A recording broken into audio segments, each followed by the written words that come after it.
High price lord. దేవుని పరిశుద్ధ నామానికి స్తోత్రం కలుగును గాక. ఈరోజు దేవుని వాగ్దానము మత్తయి సువార్త 5వ అధ్యాయము 4వ వచనము.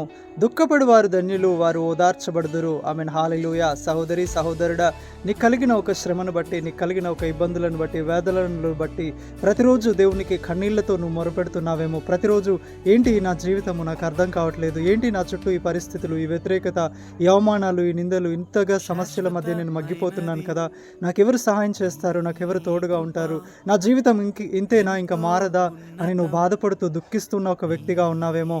అయితే ప్రభు అంటున్నారు ఏంటంటే, దుఃఖపడుతున్న మీరు ధన్యులు, మీరు ఓదార్చబడతారని. చూడండి, అరణ్యములో హాగరు ఒంటరిగా ఉంది. అబ్రహాము విడిచి వెళ్ళిపోయాడు. వారికి తీసుకొని వచ్చిన ఒక ఆహారము, నీళ్లు అయిపోయినాయి. అటువంటి టైంలో ఆ చిన్న బిడ్డ దాహము కోసము తీర్చుకోవడానికి ఆయన నీటి కోసం ఏడుస్తున్నాడు. ఇంకా ఆ ఒక్క బిడ్డ బాధను చూడలేక హాగరు కూడా దూరంగా వెళ్ళి ఏడుస్తూ ఉంది. అటువంటి టైంలో దేవుడు దిగి వచ్చి, చూడండి, వారి యొక్క కన్నుల ఎదుట అరణ్యములో వారిని ఆదరించడానికి, వారి కన్నీటిని తుడవడానికి, వారి దాహాన్ని తీర్చడానికి, వారికి నీళ్ళనివ్వడానికి ఎవరు కూడా లేరు. కానీ దేవుడే దిగి వచ్చి వారికి నీటిని ఇచ్చి, వారి దాహమును తీర్చి, వారి దుఃఖ దినములను సమాప్తము చేసి, ఇంకా వారితో శాశ్వతమైన ఒక నిబంధనను చేశాడు. అదే దేవుడు ఈరోజు నీ జీవితంలో కూడా తోడుగా ఉన్నాడు.